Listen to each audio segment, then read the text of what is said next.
Good day, Transformers fans of all shapes, sizes, ages, and genders. I have a bit of a treat for you today, a bit of a surprise. These characters may be totally new to you because they're a little different than all of the rest of the original G1 Transformers. And before I get into exactly how different they are, let me just introduce you to the Omnibots, who consist of camshaft, downshift, and here their leader, overdrive.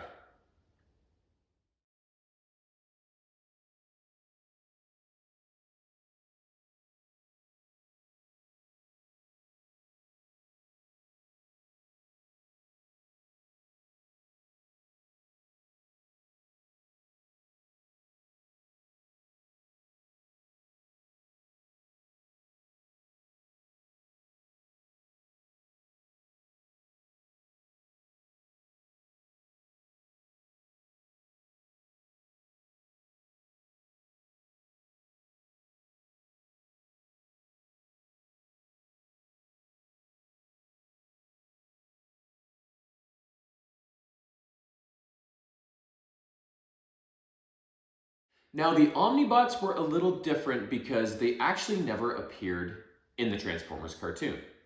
As a kid, when they started advertising these guys, I went a little bit nuts because I love it, exclusive things, and I love having to mail in to get things back in the day. It seemed like such a special, different kind of thing to do. And that's what these characters were. These three guys never appeared in the cartoon, like I said, and in order to purchase them, you couldn't just go buy them in a store. You had to send in a combination of money, which back then would have been like a check or a money order, whatever the fuck those were, as well as when you bought the original G1 Transformers back in the 80s, the packaging came with these little square images on the back that either had an Autobot head or a Decepticon, the logo, depending on which type of character you bought. And depending on the size and value of the character, that little logo would also have a point value associated with it. The more expensive the character, the more points it was worth, sort of thing. So you had to send in a certain amount of these Transformer token point things, as well as a certain amount of cash to get these characters, and then they would mail them to you once your order was complete, sort of thing. So I have all three of the original ones from the 80s, and they were such a neat kind of subset of Transformers. So like I said, though, never appeared in the cartoon, so I don't have a cartoon clip to add to this video.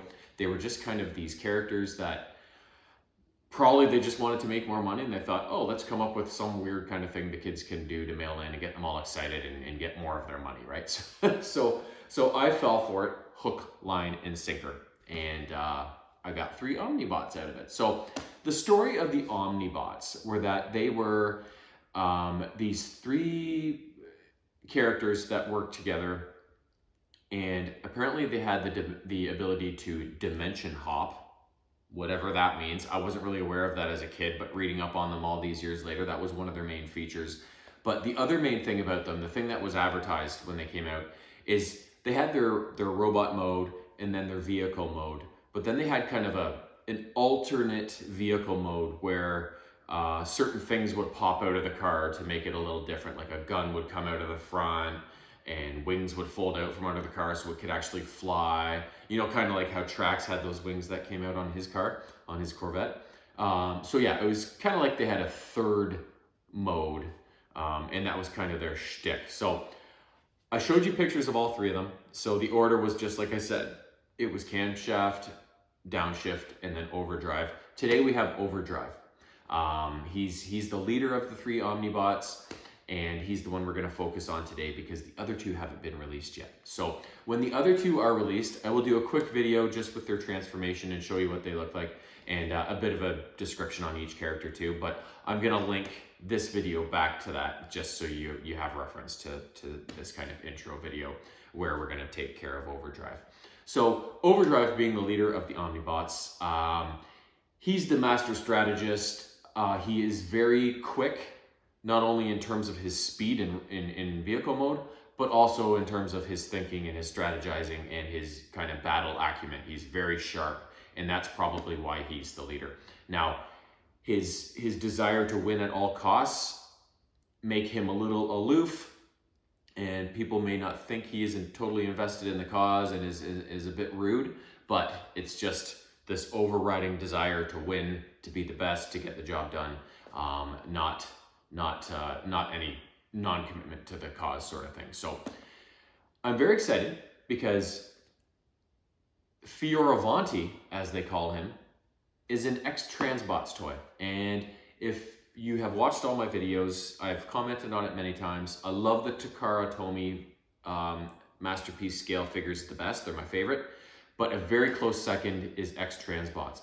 And I haven't had an X-Transbots figure new to open in quite a while. I tapped the well on X-Transbots, and it's just been a long time since they've released a new figure, and this is the first of hopefully many to come. There's actually at least half a dozen X-Transbots figures that are on the horizon, but they're all supposed to be released like last summer, and none of them have been released up until just recently. Fioravanti has been released, so hopefully I'm gonna have a lot more of these guys, X-Transbots characters to come. Not only including the other two Omnibots, but a few others actually that are supposed to be coming. So I really hope that happens because I love to add X-Transbots figures to my collection, and I just want to get on with it. I just want to complete my collection. So yeah, so that's the story of the Omnibots, specifically Overdrive. Let's get him out of the packaging, and we'll see what he looks like. All right, Overdrive, Fioravanti. So exciting to open up an X-Transbots figure. And he's in vehicle mode too, that's perfect.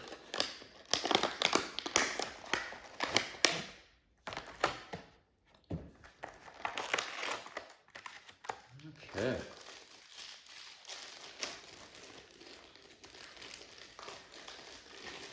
So it looks like we have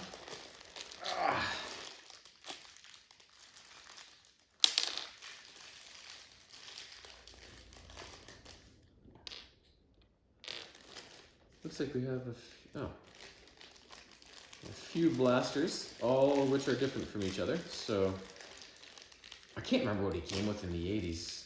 I think he just had one big chrome gun or something, but looks like he's got a few different blasters and then a few different blast effects.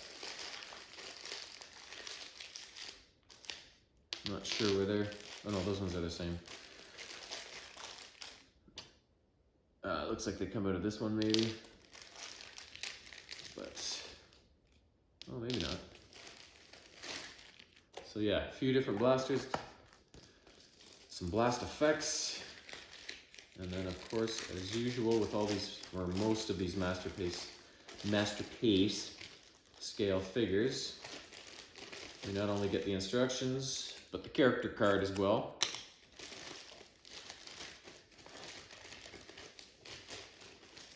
Instructions, and then look at this thing. Shiny red, it looks like a Ferrari. I've always thought it was a Ferrari, like one of those Berlinettas or something like that. Oh, it's heavy too. It's heavy for a small guy. They put the QC sticker right on the vehicle. Jesus. We'll just get rid of that. Well, ah, damn it. Why would they do that? Why can't they just put it on the packaging? Like,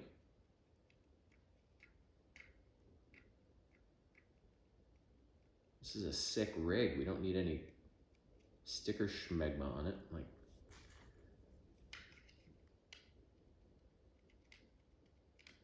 all right, there we go. That is good enough. Yeah, look at that. Whoo, one sick looking Ferrari, baby. So that right there is Overdrive. Next step up, as you know, let's get him into robot mode and see what he looks like as a full-fledged Autobot.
Okay, so what'd you think? I even enlisted the aid of my G1 overdrive to give you a kind of a size comparison and just kind of the consistency between these two toys, because they very much look the same.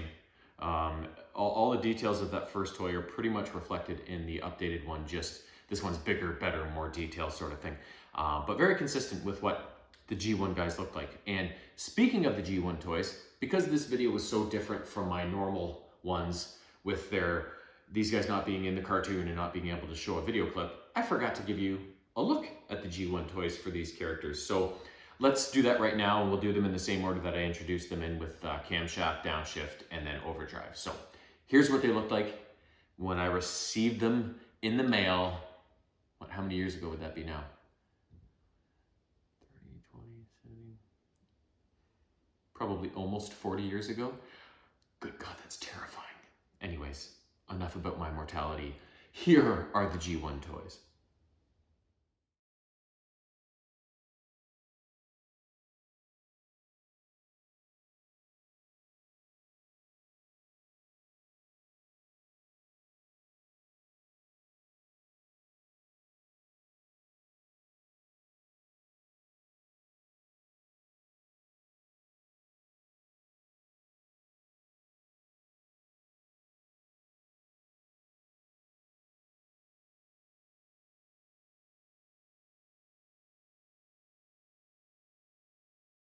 So there you can see what these guys looked like back in the 80s, and also what that third mode looked like with when they had the wings out and stuff like that, which you could see kind of on both these guys, the little things that popped out and whatnot. So as for this updated overdrive, all these years later, let's start with the pros. This guy's heavy.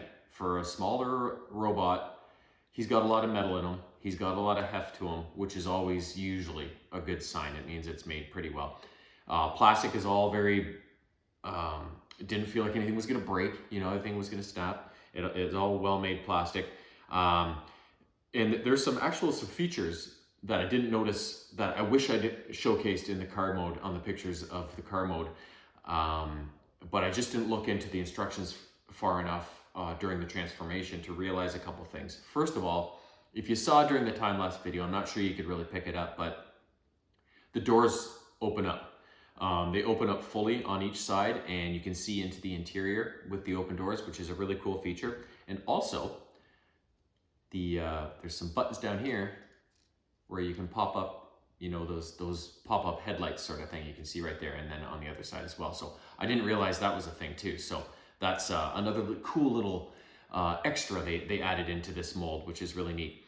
The transformation was actually, it seemed complicated, but it really wasn't. It was fairly intuitive once you got going, and there's a lot of little parts you had to flip here, move over here and there, but it all went together into robot mode pretty seamlessly, which is always appreciated, because some of the transformations can be, it's almost like you need to be an engineer sometimes. No, the engineers need to create these things, but they need to create them so that an asshole like me can easily transform them. So as for the cons, there's not many, but it mostly had to do with the legs. Some of it's pretty stiff, which I like, but some of the joints were already a little bit loose, which made for standing him up a bit of trouble. And most of the looseness comes from down in here where the feet are. Like his feet, and it's got good rotation and good articulation and everything, but it's really flimsy, and it's not really locked into his leg anywhere. So I found that, when you were standing him up, these things were just so flimsy and not tethered in there that if you didn't have him standing the right way, and because he's a heavier toy, he would kind of fall back if he wasn't kind of balanced properly. So that's really the only downside to this character I could find. Everything else about him, the detail on the rims and stuff, like just so much detail and so many cool features went into this robot, and I appreciate that they made him pretty faithful to the original G1 toy and character. So yeah, I am loving Overdrive. He was my favorite of the Omnibots. The order I liked them in was kind of Overdrive first, very close second, was Downshift, the white car.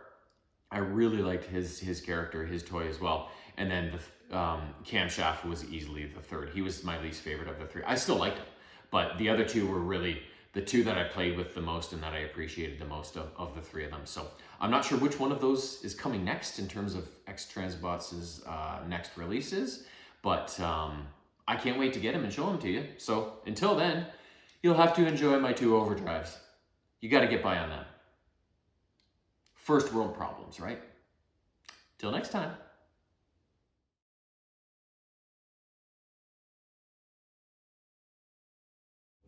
Meow.